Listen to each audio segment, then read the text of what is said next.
గండికోట రహస్యమైన తెలుస్తుందేమో గాని ఈ గండికోట దగ్గర చనిపోయినటువంటి విద్యార్థిని యొక్క హత్యకు సంబంధించినటువంటి హంతకులు అయితే తెలియడం లేదు.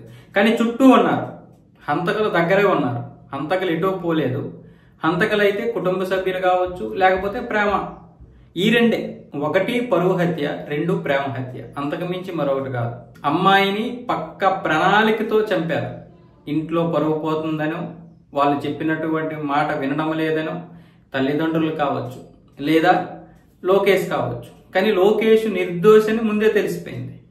కానీ మరి ఇప్పుడు తల్లిదండ్రులు లేదనుకుంటే వాళ్ళ పెదనాన్న కొడుకు, మరి వాళ్ళ పెదనాన్న కొడుకు ఏమైనా పరువు కోసం వీళ్ళు నియమించి చంపించారా, లేకపోతే వీళ్ళందరూ కలిసి అమ్మాయిని చంపేసి పోలీసులకి ఆధారాలు తెలియకుండా దొరకకుండా పక్కా ప్రణాళికతో చేశారా?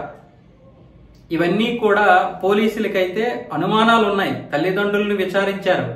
అలాగే ఈ నెల 14, 15వ తారీఖున గండికోటకు వెళ్ళినటువంటి వారు, అంటే హత్య జరిగినటువంటి ప్రదేశానికి వెళ్ళినటువంటి వారు అందరినీ విచారించారు. కొండప్ప అని ఇంకొక అతన్ని విచారించారు. అందరినీ విచారిస్తున్నారు. సురేంద్ర అని ఆ కజిన్ని కూడా విచారించారు. అందరినీ విచారిస్తున్నారు. కానీ అందరిపై అనుమానాలు ఉన్నాయి. కానీ సాక్ష్యాధారాలు లేవు. పైగా చుట్టుపక్కల సరైనటువంటి సీసీ కెమెరాలు కూడా లేవు. వీళ్ళందరూ కూడా హంతకులు పక్క ప్రణాళికతో చేశారు. అయితే ఈ అమ్మాయి తాలూకు తల్లిదండ్రులు మాటలు వింటుంటే వారిపై కొంతమంది అనుమానం కూడా వ్యక్తం చేస్తున్నారు. ఎందుకంటే వారిలో ఎక్కడా కూడా కూతురు పోయిందన్న బాధ లేదు.